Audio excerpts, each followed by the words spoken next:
Hello and welcome to the Contro-Verse. It has been a little bit. There were some dates when our wonderful studio space was closed, so Uma could take care of things. We appreciate y'all hosting us. Tonight, for our feature, who will be in the house shortly, we have friend of the show, amazing poet, Andrea Donna. Y'all definitely want to stick around for that. So happy to have y'all here. For the open mic portion, we will be doing rounds. Rounds are 3 minutes for each person. It's okay if you got a long thing, you can break it up into 2 bits. First up, on the mic, if you all would please put your hands together.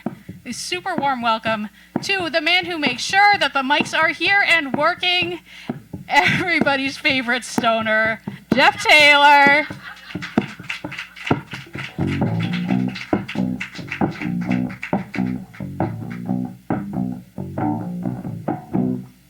I've been working on a new poem, and I'm still kind of working on it, but it's at like a rough enough stage here, or a complete enough stage anyways, that I'm going to read it to you now, and then we'll keep working on it, but this is where it's at so far. Someone looking televised and vaguely clipboard appeared at my car window asking to scrub my personality, then told me my driving sucked. Afraid my phonetics had taken up wrestling and sound more like turnbuckles than prayers for the lonely. Fire engine tooth, breakfast mask, darling killer, elephant basket, violet violence. Try this for your diamonds covered in violins in the silhouette of a lunar eclipse. The frequency of the formulation caused me to pull the car over in order to steer the composition as it decomposes into an interior monologue. Angry hair, pungent, poignant, shifted dove cannon, driftwood pedestal, deviated handshake, instant karma car bomb. Realizing my expression grew syrupy while doing the mental calculations necessary to land my point of view, causing them to misread my mathematical face to mean I was casting them off. Algorithmic death rattle, filter freak doom lighting, crossroads deep fake blues, apologetic tongue lashing, competitive truth aggression. Grayscale exists in ones and zeros for the clipboard peddlers. Take care. Weirdos will find their own. Thanks.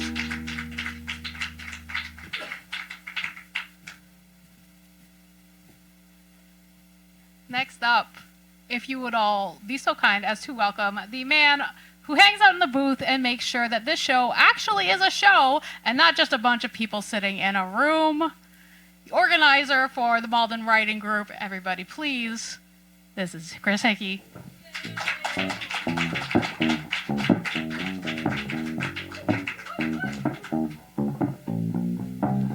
Thank you very much, Anna. Thank you, Jeff. Love the poem, man. I don't know what to pick tonight. Let's see. I wrote this one earlier today. It's called The Stones Are Gruesome Patient. I often wonder about the souls of stones. Their essence feels sentient, but unmeasurable within our framework of time. Stones not only seem patient, but are the best at lasting. What experiences do rocks prefer? Do they have bucket lists? Do rocks hope more often than not? Dust particles and partial pebbles congregate and wonder about their provenance, swapping stories of pride in their longevity. Stone stubbornness is a thing, but most stones prefer not to be associated with the term cold. In fact, the prevailing sentiment of sedimentary rocks allows for the collection and formation of natural forms. They are tolerant and inclusive, but most especially to those that take their time to accomplish stillness.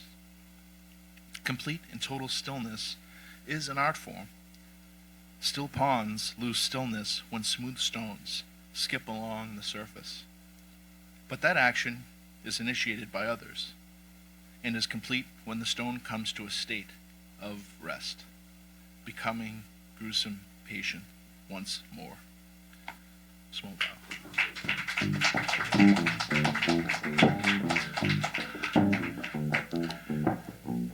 Allow me to bring to the stage another one of our co-conspirators, Cathleen Chambless.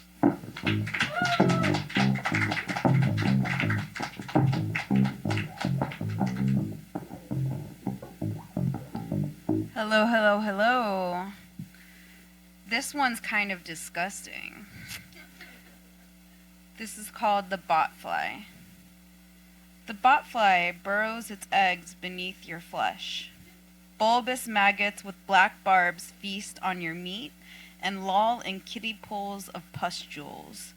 Grin as they sip from big gulp cups of necrotic slush. Every now and then, they pop up from a hole and say, "Hello, oh, the things you can't unknow." Thank you, thank you, thank you. And now I would like to re-welcome Anna back on the stage. Give it up for Anna.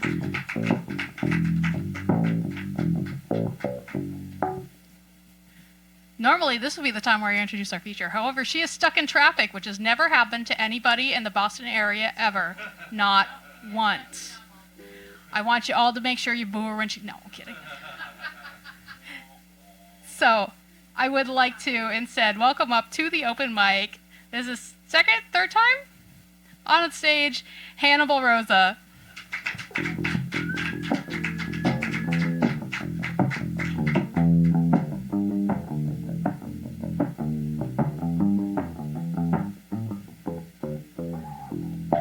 Good evening. Made for tall people. The name of this poem is, oh, good, thanks. The name of this poem is A Pugilist's Misplace. Arrogance funneled through words, audacious thrusts flailing on a page. A pugilist misplaced in an arena with a shrouded adversary. Elusive, cunning, and filled with acidic castigations. He weaves from phantom punch, the opponent's stature formidable.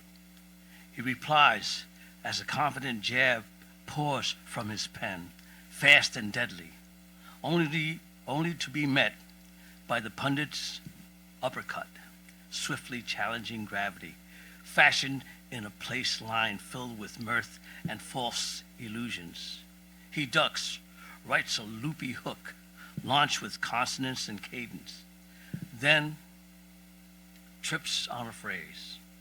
He tumbles from the unseen blow, spins into an archaic symbolic cluster, heavy with verbiage and writ with to befuddle.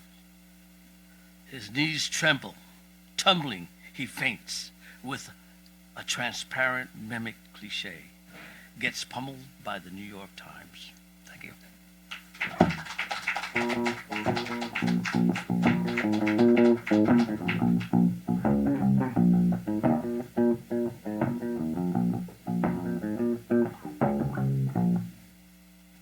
And now I would like to welcome our feature to the stage.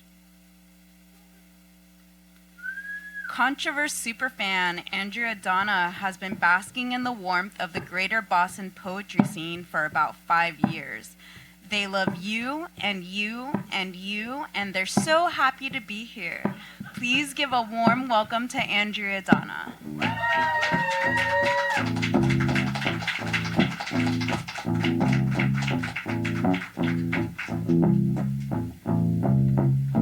Thank you so much. unprofessional to have trouble with Boston traffic and attack to complain about it, but never in all my days. This evening was rough. I'm here, though. I'm so happy to be here. All right. Are these things on? Yeah? Okay. Cool. I'll get into it then. Hi. You know the deal. I write weird, semi-melancholy poems, and you all nod along, and are very, very kind to me. Hi. Art piece. We stripped the copper wiring from the moon for art. Hard work, sweating in our spacesuits for metal that does not, in fact, exist. Now, though, our sculpture stands tall and bright on a plateau in the Chilean desert with open sightlines and a sense of removal from the world. We push heat packs into our boots and stomp out to admire it. We breathe thin air. The sculpture occupies the same night over and over, but never belongs. Close up, it seems to float above the rock floor, circuitry illuminating a few meters of landscape, the chilly glisten in an onlooker's eye, and next to nothing of the sky, where the moon lifts, as always, its dim valleys. And as always, in spite of ourselves, we squint up for signs of damage.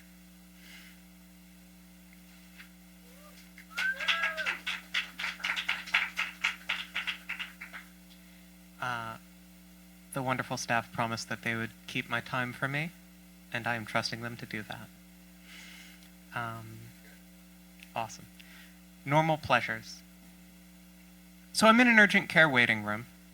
My friend's in back at a doctor's urging. So I'm reading poems for their jeweled little worlds and reflecting on what I enjoy, the normal pleasures, lacking that certain queer, defiant glitter we all love. I'm reflecting on a sunrise, reflecting off the ocean with no cloud of context smudging up its shine, from an adequately comfy waiting chair, where I shift and my legs remember every bright pinprick they ever forgot. I saw that sun from my grandparents' vacation home on the shore before they passed and put it on the market. This is helpless luck, the normal pleasures, and the glitter that struck my simple eye simply. 1,000 small shelled things all cracked and remanded to the air, faint on the breeze. We might all be glass dark and tumbling under the light that dances random at our backs.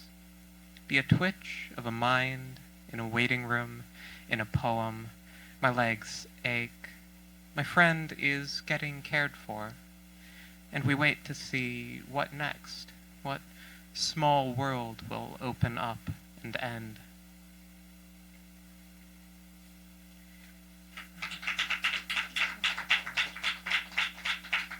I don't want to read you, because I love you, and I want this to be, good.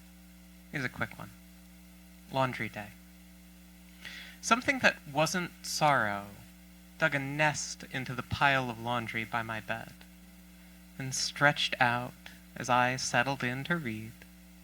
As I stirred or turned a page, it first purred, but did not fill the room with noise. While I made tea, it paced lazy loops around my underwear and sheets. I came back to find it snug at home atop the mattress, so I sat below and lay at length on creasing clothes, and felt my weight and breathed my little breaths.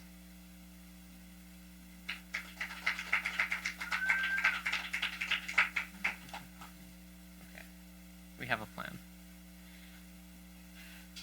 It took me about a year after I started my gender transition to start writing poetry about it. And I'm a little proud of myself for hanging out that long. And I like to think I kept it classy, but realistically. In the meantime, the programmer goes for a walk. The future is here. It says, just be less smart. It says, try shallow roots. It came to me in a meeting, then came in a pill, and it said, you can change yourself too, if you like. I tugged on fresh socks, and it was the future already, smiling. Surprised in the woods by a pink lady's slipper, oddly genital, as any flower with its pouch of petals, delicately hairy, drooped in a low sunbeam. And never having seen one, I pointed my phone camera to learn its name. When you notice what's going on, it's too late. The future is here. It says, I am here, and here, and here. And poets are still asking if it will love.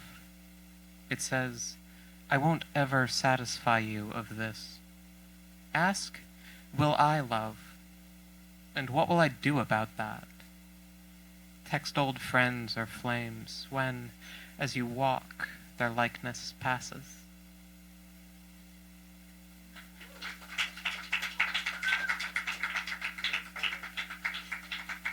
Too kind.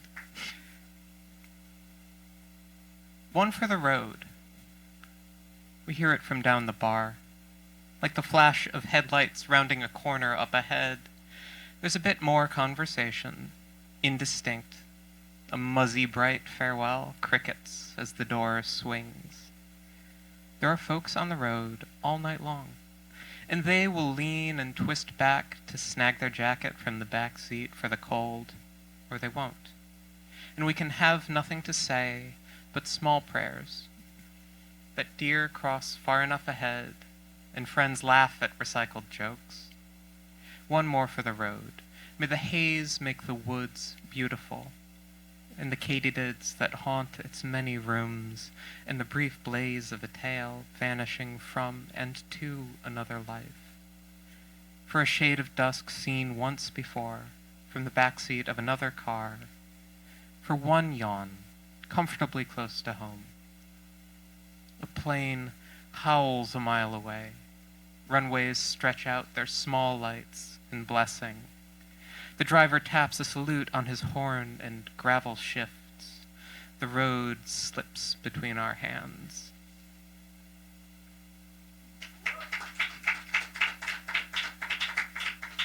How am I doing on time? Sweet. All right. Let me get out of here early. Of the Lesser Caesars. You've got to lean into the creakiness a bit this morning. Even though it's wrecked your poise and left sweaty pocket lint like you get on a winter commute, your jacket haunted by used tissues. And now you must hear out your joints crying, we worked yesterday. We did.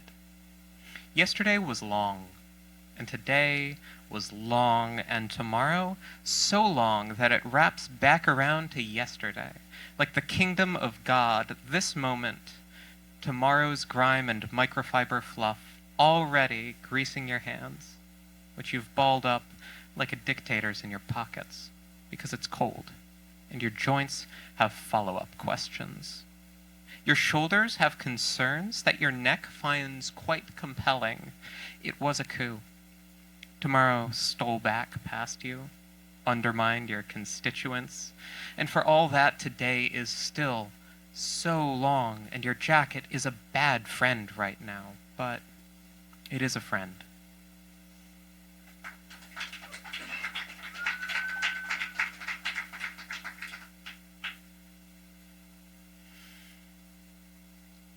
First fishing trip since. The waiters leak. You hadn't thought of that last decade of dry rot down by his furnace, but this is your gear now. patience. You're here because you took it upon yourself. Though, yes, it was a stupid plan. You knew, soon as that second squelching step into the stream.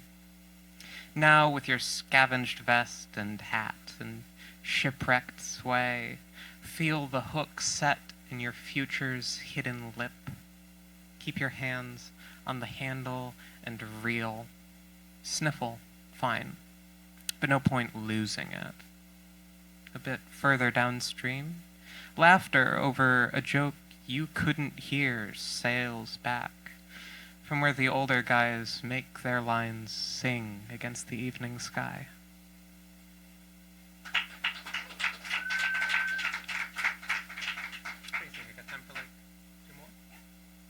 Sweet. All right, let's do 2 more. Oh, sick. We're playing a dangerous game here.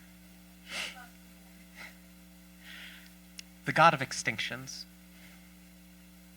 The God of Extinctions reclines in their study into the synthetic office chair webbing. They fidget, glimpse their own face in the window. Yes, yes, memento mori. They tug at their hair and shed a thin, split-ended strand. Insect, then. Maybe a moth. They tie a careful knot. No loose ends left that joins the rest in the drawer. Tricky business, reckoning the significance of species. They learned that lesson early, overdressed and curious at the scenes of lesser murders. A lichen, last of its lineage, gray-green amid green-gray neighbors. They gave the fatal reindeer, still chewing with no more than ordinary gravitas, a pat on its haunch before it wandered off. They crouched to look at the other lichens, already blurring. Her distant voices speak a dying language. No sure way to tell what matters, but humans mourn at least some things, at least sometimes. The God of Extinctions lets their head drop to one shoulder, twists the chair back and forth on its casters, blinking past the portraits.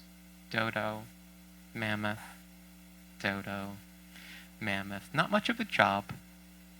These days they'll appear if there's drama, in a cloak the color of molten dawn light, in the faint hope that a new world emerges through the exit wound.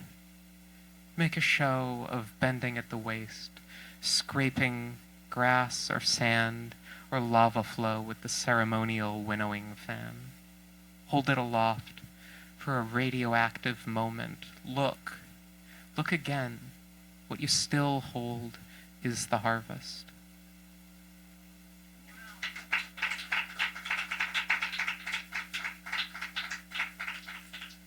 All right. As is my custom, I'm going to do a couple by other people. The first is by A.E. Stallings, who's a neo-formalist whom I love very, very much. It's called Tulips. The tulips make me want to paint. Something about the way they drop their petals on the tabletop and do not wilt so much as faint. Something about their burnt-out hearts. Something about their pallid stems, wearing decay like diadems, parading finishes like starts. Something about the way they twist as if to catch the last applause, and drink the moment through long straws, and how tomorrow they'll be missed. The way they're somehow getting clearer. The tulips make me want to see. The tulips make the other me, the backwards one who's in the mirror, the one who can't tell left from right, glance now over the wrong shoulder to watch them get a little older and give themselves up to the light.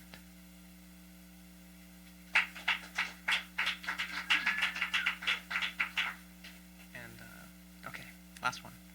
Nicanor Parra was a Chilean poet. He came a little bit after, oh my god, I'm forgetting the other one's name. The Chilean poet that everyone knows. Neruda, thank you so much. You're my hero. I feel like he's a little bit lighter on his feet, a little bit goofier. I'm told that he liked to end readings with this one. And so, in his honor, translated by Miller Williams, here's Nicanor Parras, I take back everything I've said. Before I go, I'm supposed to get a last wish. Generous reader, burn this book. It's not at all what I wanted to say. Though it was written in blood, it's not what I wanted to say. No lot could be sadder than mine. I was defeated by my own shadow. My words took vengeance on me. Forgive me, reader, good reader. If I cannot leave you with a warm embrace, I leave you with a forced and sad smile. Maybe that's all I am. But listen to my last word. I take back everything I've said. With the greatest bitterness in the world, I take back everything I've said. Thank you all so much.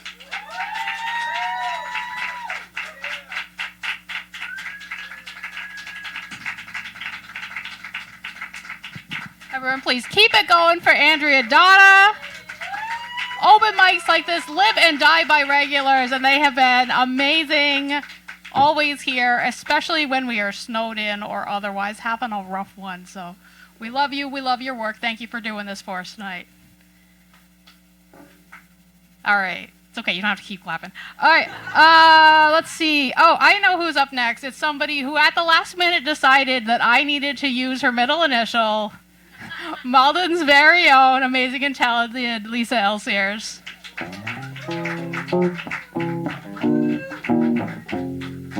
Howdy.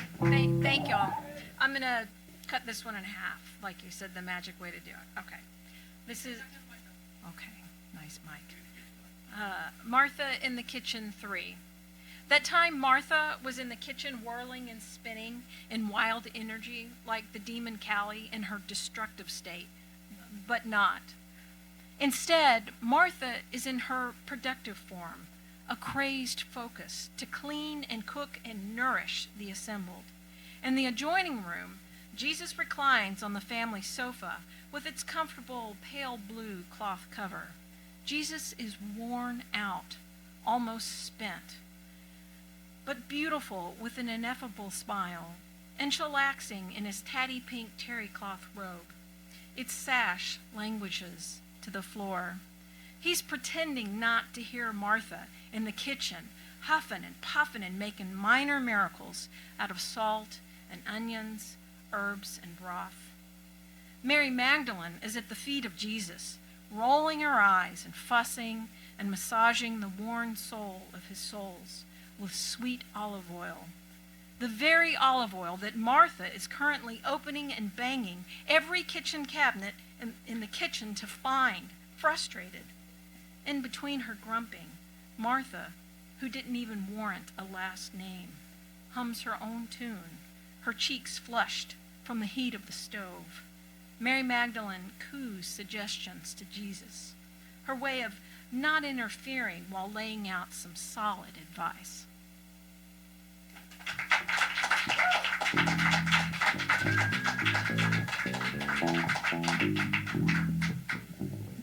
All right, we're all gonna have trouble with the mic today. It's fine. It's fine. All right. No, don't do that. Don't do that. We good? Okay. No such thing as technical difficulties. Just fun things to improv about. Next up, would you all please welcome to the mic Jason M. Rubin, who I believe is going to be on the podium because he likes to feel important? No, I'm sorry. Please give it up.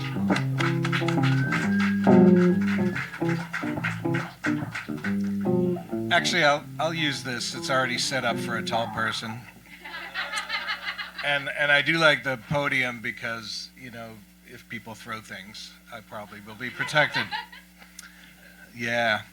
I wrote this the other day, watching the news. I originally called it Complaint Department, but I think I might change the title to Dedicated to the Georgia Shooter and his dumbass dad who bought him a rifle for Christmas. I love the sky, I love the clouds. I love the grass, I love the trees. I love the birds, I love the cows. I love the fish, I love the seas. I love the sun, I love the moon, I love the stars, I love it all. But humans, Jesus Christ, God, you made a bad call. I love books, I love tunes, I love art, I love dance. I love plays, I love pets, I love rain, I love plants. I love language, I love puns, I love jokes and onomatopoeia. But humans, goddamn God, that was a bad idea. Now some of these things I know are man-made, but the good that we do is clearly outweighed by the crimes we perform on our planet and humanity, all evidence of our guilt, not to mention insanity. So while I love all the things God may have invented, if he'd never made humans, so much pain would have been prevented. So I say this to you, God, atone for your sins. You could have made us perfect, with wings or with fins or roots or flowers or something as fair as a rainbow or a reindeer or a mule or a mare. But instead you made humans so remarkably flawed.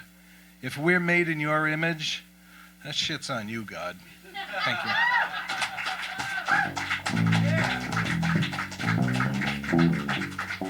Thank you, Jason. All right. Next up, I have, I believe, a first time on the Contro-Verse mic. Everybody, please give a very, very warm welcome to Decker.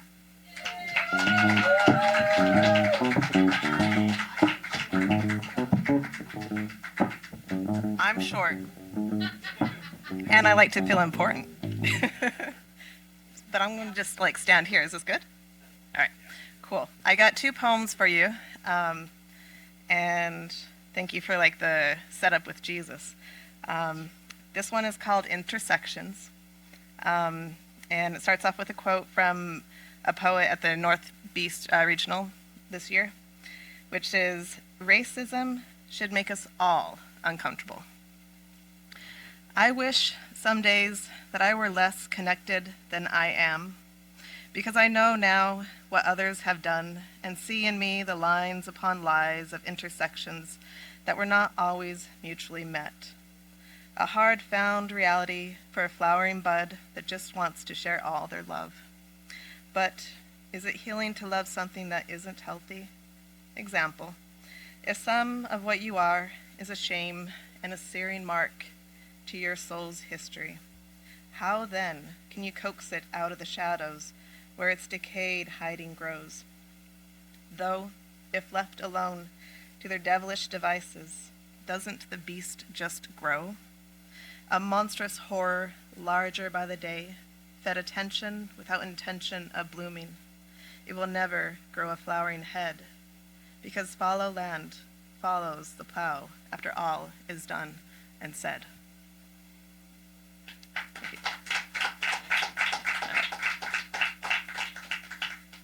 And then one more. Well, we do one for. Oh. You missed the. Oh, sorry. No, it's not. It's all right. It's not. Can I just pretend it's the same poem? Well, we can maybe do another round. Huh? You told us already. But I can pretend. You can come back up. There might be another round. Okay. All right. Do another round. All right. I now I know the rules. I will sit down. Thank you.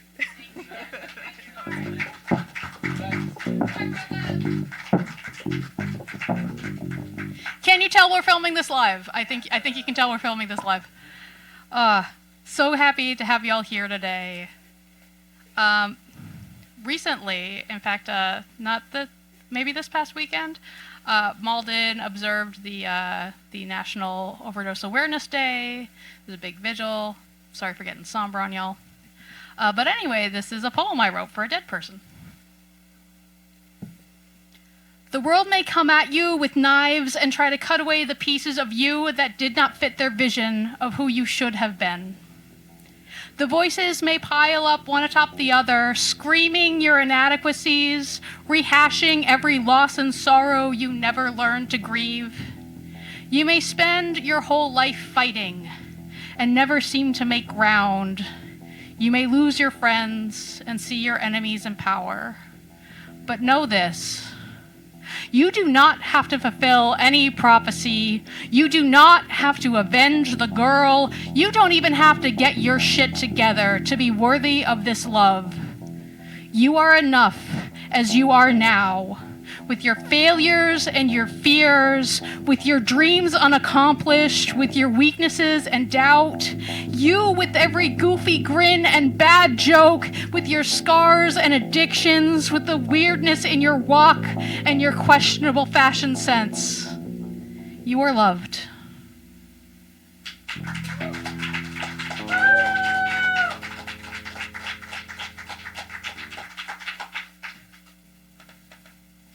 was thinking about doing that.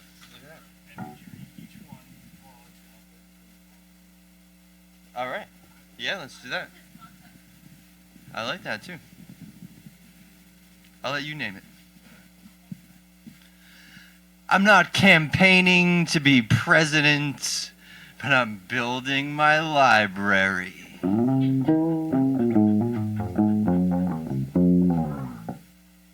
I'm not the founder of a social network, but I'm wearing a hoodie.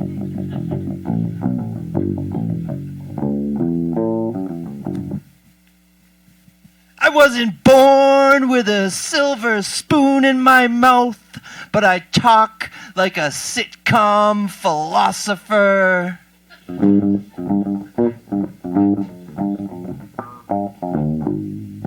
I'm not a spy, but I'm chain smoking.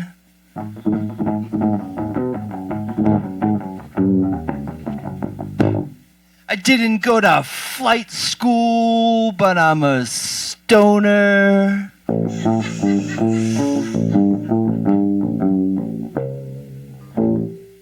I didn't find God, but I married my best friend.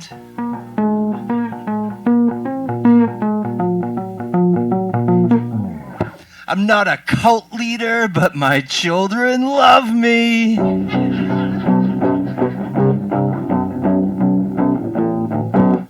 I didn't consider myself an alcoholic, but I over-celebrated every minor holiday.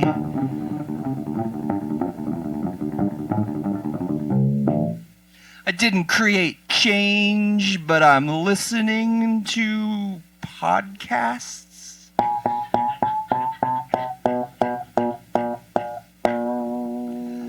I am not the heavyweight world champion, but I'll beat myself up.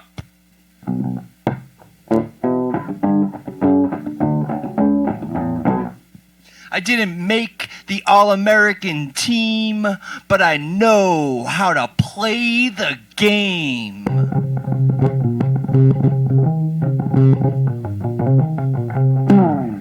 I'd be a terrible waiter, but I'll bring you what you ask for.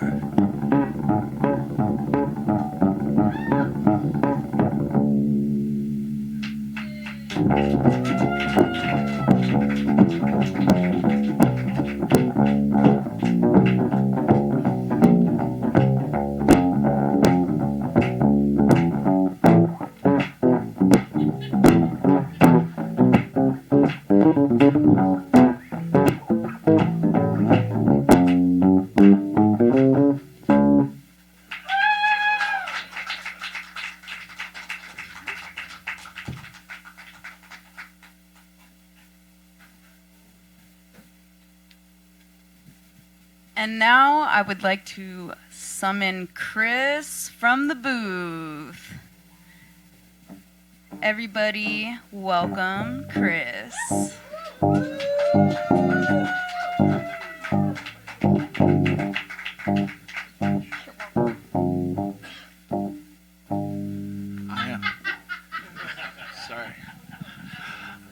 I am summoned. Yeah, it's Monday, but I have Friday on my mind. Also, John Irving once said, or wrote, in a world according to Garp, we're all terminal cases. Thank God it's Friday. Friday train rides are full of done. Faces exhausted, but hopeful. A 2-day furlough to heal. Work week minds, pressure cooked. The lid is itching to release. The tension has reached a critical mass. That goddamn train ride is full of dissatisfied souls, heading towards depots of depression, and sometimes they're so tired they fall asleep and miss their stop and end up at a terminal point with no way back. Doors open, train idling, sitting with palms on knees, figuring how to get back to a place they can't afford, and it keeps them returning to work. Repetition creates habits, and habits create familiarity. Familiarity breeds contempt, and contempt hangs on the faces of those poor schnooks. A train of tragedy going forever, back and forth.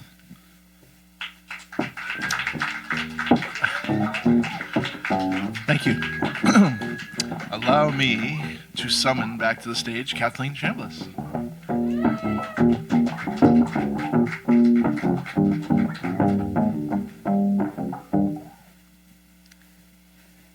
So this one, I think I'm gonna knock this over.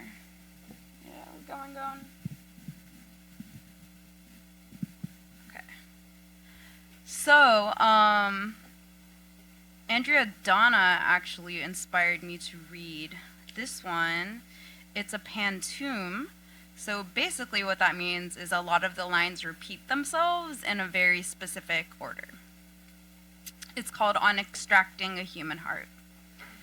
In the kingdom of liars, souls are tasked with extracting human hearts. The lethargic gods must not starve. A new soul was tasked. Asked the gods, how do I extract a human heart? With time and trust. Ask the gods why words will make humans peel open their chests and gift organs to strangers. That black magic of syntax. After all, it's only words making humans peel open their breastplates like armoires. Black magic, syntax, a chalk-moose bowl waiting to be filled with that armoire's jewel pulsating beneath breastplates. That was almost too easy, the soul said, while dropping the organ in the chalk-moose bowl. We told you, the gods replied. Blood drips from their lips. It's almost too easy, really, this extraction of hearts. The gods laugh as blood dribbles down their chins in the kingdom of liars. Thank you.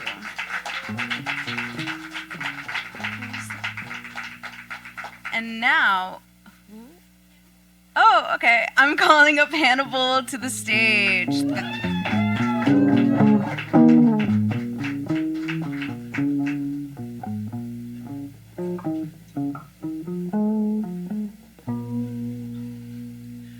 We've all gone to Barnes & Noble, and years ago, I don't know whether they're exactly extinct yet, but years ago they would have this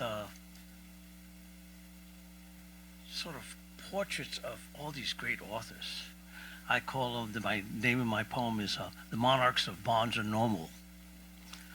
Narrator, Orwell, and Hemingway gazed down on me from pasted walls. The struggle erased from their faces, replaced by smug confidence and a celebrated demeanor. These wordsmiths hammered sentences long ago. Their constructs indomitable pillars deconstructed in places of ivory. Now they shine unabashedly as beacons from their azure heights. Stalwart, eternal, they stare out over the shelves lined with books. It is their realm. They, the monarchs, as the mortals traipse among their binded charge. Words dropping from brilliance, sent to visitors, trembling hands and squinty-eyed glances. Bent in supplication, entranced, we sense the statuesque curves through pages whose essence we gape at, then sit, intimidated at what was wrought, and wonder at their thoughts, so eloquently formed and chiseled, a creation just a cramped finger's embrace away. What ghost taught you tightens a pen? What look over your hunched shoulders as furrowed brows poured literary sweat from them? What demons lurk there and wreaked havoc on your muses as they tried to alight on your benighted heads and flow through your manicured fingers? Had doubt fled from your images as they do on this wall display? You who ran the gauntlet, vanquished and triumphed, stared down, aloof, victorious, and even smug with the resilience time has bestowed on you. I scratch on white-lined paper, then deliver into imageless megabytes, invisible pages, my frantic verses cantilevered with audacious bravado, while under the stare of your hallowed brows, I now sit trembling with the blank page.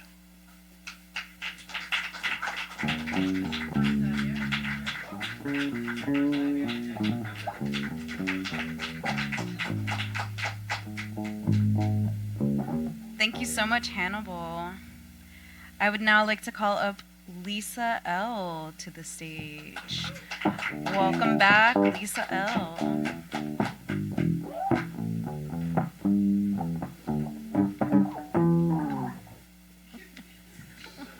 This is a challenge. So this is the second half. Oh, thank you.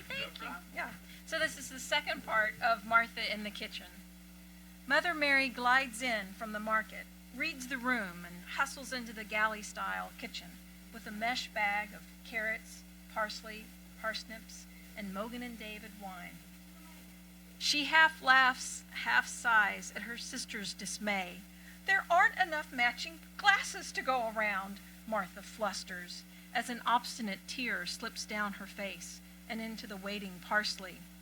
The green leaves instantly wither into bitter herbs. How else to hide her distress than to fling them into the bubbling soup? And so she does. There, says the Mother of God most kindly, engulfing Martha in her arms. They are men. They don't care. Will this matter a week from now? A year? Will it? Of course not. And from her pocket, she delivers a sweet candy directly into the mouth of Martha, knowing that food is more than nourishment.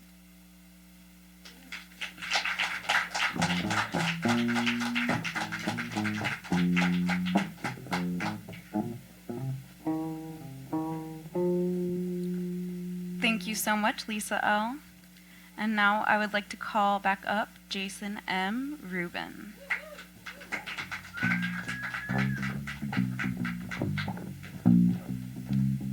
Thank you. Whenever I come here, I tend to rant, so I decided I would try a love poem, if that's okay. Now this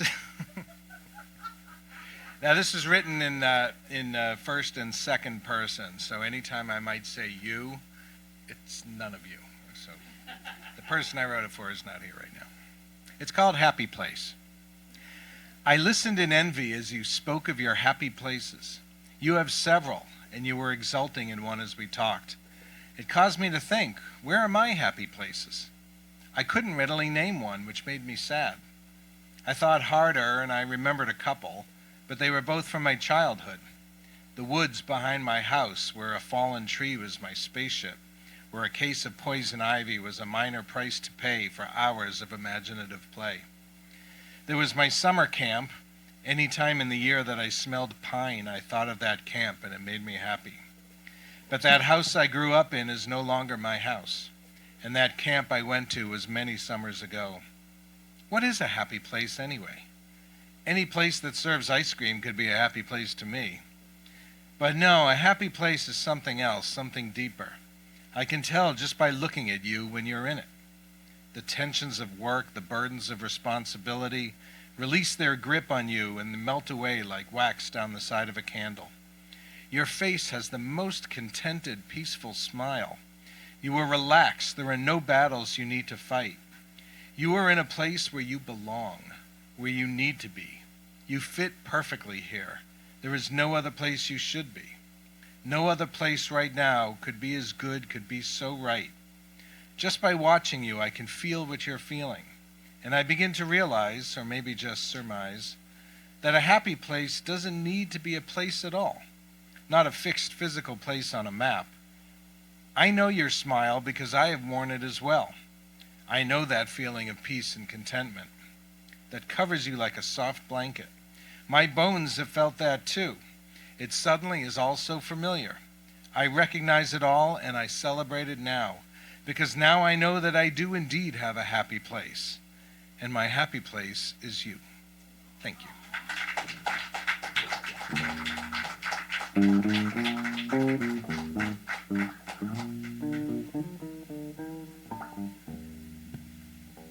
Thank you, Jason. I would like to call back up Decker. Where's that second poem?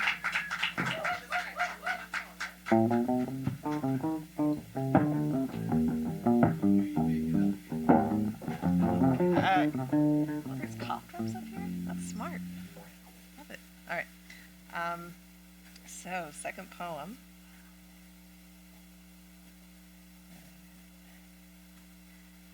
So this one was inspired from a walk I took Boston Common, and I met somebody, interesting fellow.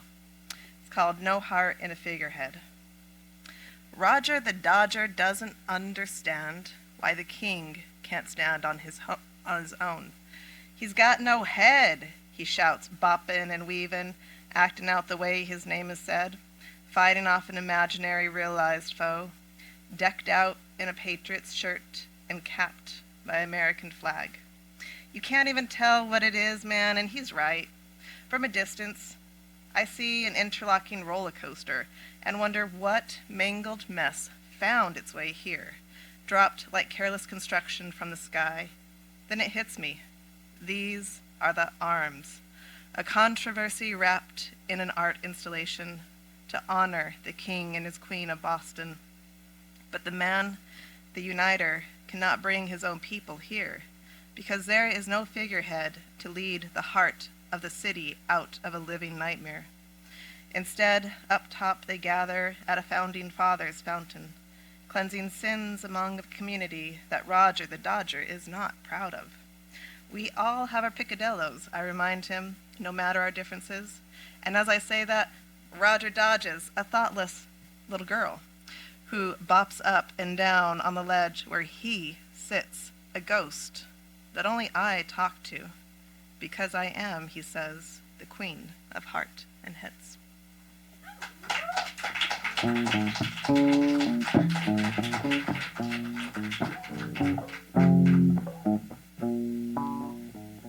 Thank you, Decker. I knew we'd get you to the second one. So we are now at the point in the evening where I ask if anybody has anything that they really wanted to read that they didn't get a chance to, because we've got space for one more. Is that a hand? Come on up, Lisa. Do your last one. Woo!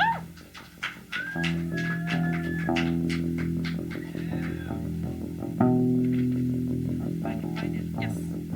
A short one. I'm going to try this one. Maybe it's more lucky.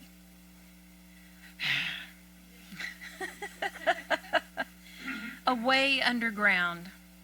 Persephone with the classical bad boy. Was it really a mistake? That tempting bright sparkle of juicy red seeds?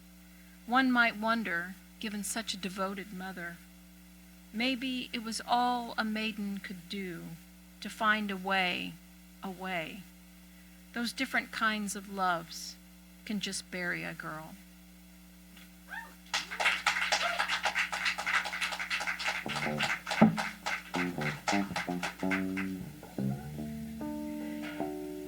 All right, last one that I'm going to read for tonight. Y'all may have seen this on a telephone pole, because somebody's putting poetry on telephone poles around Malden. I don't know who it is. Really? Boo. Yeah, right. We're very law-abiding people here, right? Anyway, this one's called Give Everything.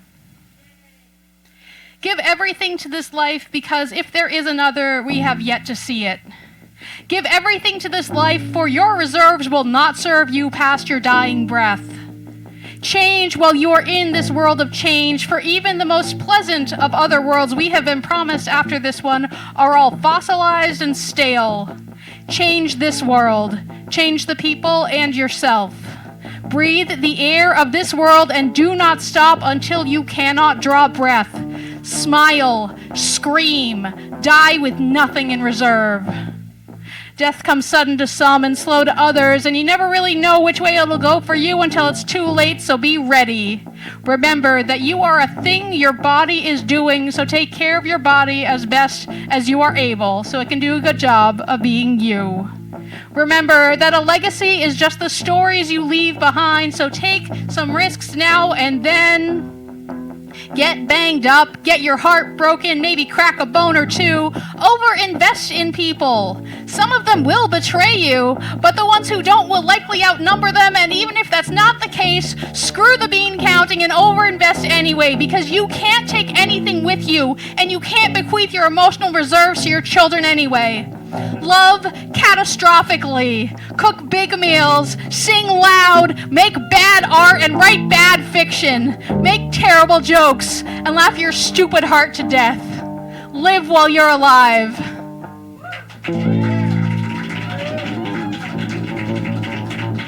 Thank you all for coming out. This has been the Contro-Verse, Malden's favorite, most televised, shiniest, least scripted. Have you noticed we have a lot of superlatives? Open mic. So glad to have you all here tonight. Thank you to Anne for making sure the cameras all work, especially with us being pains in the neck tonight. Thank you to Therese for taking care of reception. Thank you to our amazing feature and friend of the show, Andrea Donna. Thank you, of course, to Uma for hosting us. We are here every second and fourth Monday at 145 Pleasant Street in Malden until such a time as they kick us out of the building or we don't want to do it anymore. Have a good night.